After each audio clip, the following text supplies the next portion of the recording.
All right, now that we've got our application set up, we're ready to go. It's time to roll up our sleeves and actually make something. So hopefully you're excited about this. I figured we could start off with a poster. And the reason why I want to start with a poster is, well, actually there's a couple reasons. The first is it's a rectangle. So the tools and the skills you learn in these next couple videos will hopefully apply to just about anything you want to use or create, such as a Facebook cover image, something for Pinterest, maybe something on Instagram, or a web banner, or a postcard, you name it. Just about anything you make as a graphic designer will be some form of a rectangle shape. So I figured a poster is a great place to start.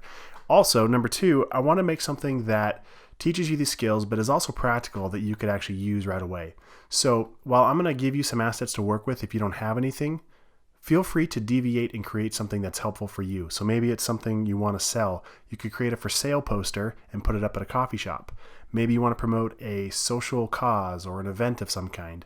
Feel free to take these skills and make something all your own.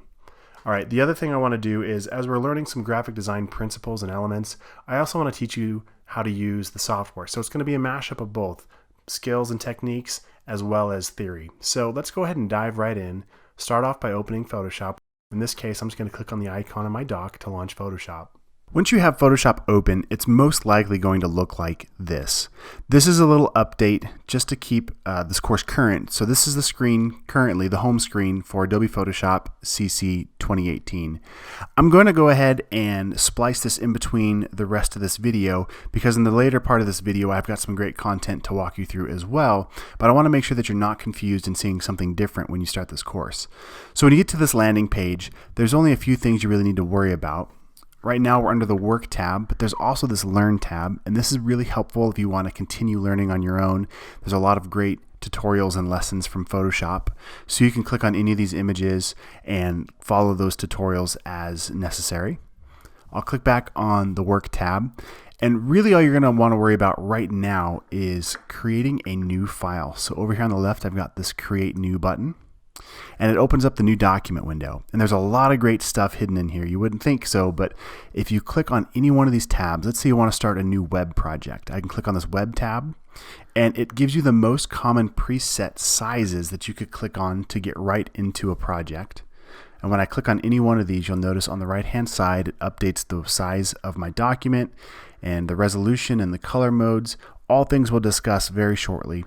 But what's even cooler, as I scroll down, you'll see there's a lot of great templates baked right into Photoshop. So if you want to start exploring other people's files and see what they've done, you can load up any of these as well. Same thing applies to art and illustration. We've got some basic default sizes, and as we scroll down, there's a lot of great things you can use to get your projects up and running. And print, photo, same thing. So what we're going to do in this section and lecture, it came out neither. What we're going to do in this lecture is we're going to create a poster.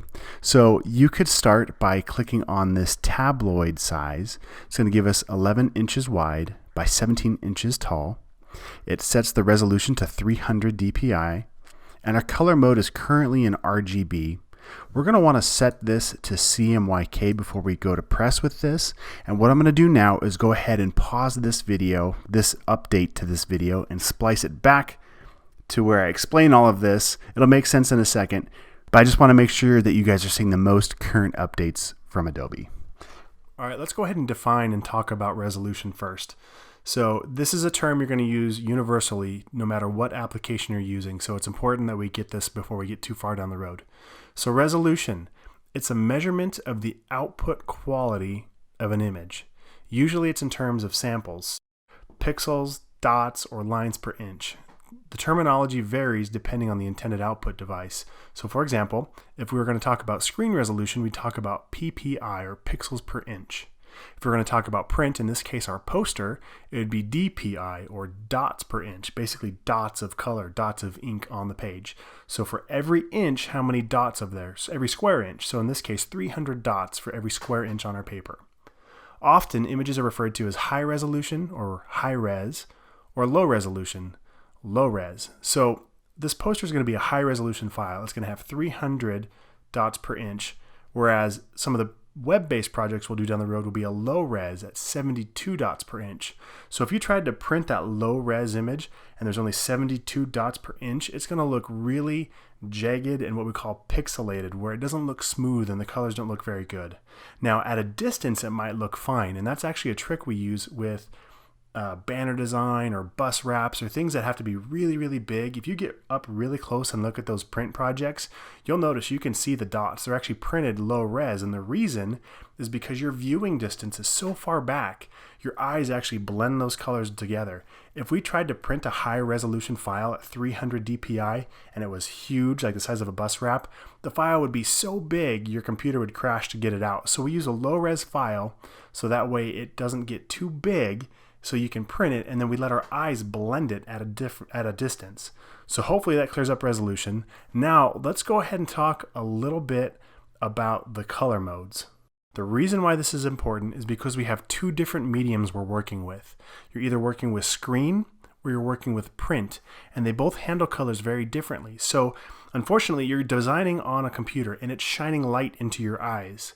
But when we print this, we're printing ink on a paper that is then reflecting light. So the way that the printers behave compared to your screen are going to produce different color results. So in order to achieve the closest color match from what you see on screen to what you see on print, it's important that we pay attention to what color modes we're using. All right, so the first two that I really want to talk to you about, I know there's a couple others in Photoshop here that you see in this menu, but RGB and CMYK, those are the two that you're really going to be working with the most. RGB we use for print, for screen-based projects. So it stands for red, green, and blue. And basically those are lights. If you look really close at your screen or at your TV, you'll see little LEDs shining. So you've got a red, a green, and a blue. And depending on how bright they are, if they're all on all the way, you actually get a white light. And then print, we have CMYK, which stands for cyan, magenta, yellow, and black. So think of that like mixing inks on a paper, or maybe finger painting or painting, right? When you mix those colors together, you can achieve different results. So for example, cyan is like a blue color, magenta is kind of like a pinkish color. When you mix them together, you get more of a purple color. So same theory applies to what you've probably learned in traditional art. So we're going to use cyan, magenta, yellow, and black, CMYK, for print projects. So while you're looking at this on Photoshop, it's going to display RGB colors because it automatically corrects that for you. But when you set it to a printer, they only have cyan, magenta, yellow, and black to print from those ink tanks. They don't have RGB colors to mix. So we need to convert the file to CMYK to get the most consistent print results. Hopefully that makes sense. Let's go ahead and dive back into the project. Okay, so now that we've defined our color modes, let's go ahead and get back to this new window dialog box here and make sure our settings are correct. So we're making a print project. So just to verify, we've got our width and our height set to inches. We've got our resolution at 300. And we've got our color mode set to CMYK. Looks good to me. Let's go ahead and hit OK to open up our new canvas to get started. Now before we do anything else, make sure you save this. So I'm going to go to File and hit Save As. And then let's give us a name. Typically what I'll do is call it whatever the thing is. So in this case, it's a poster.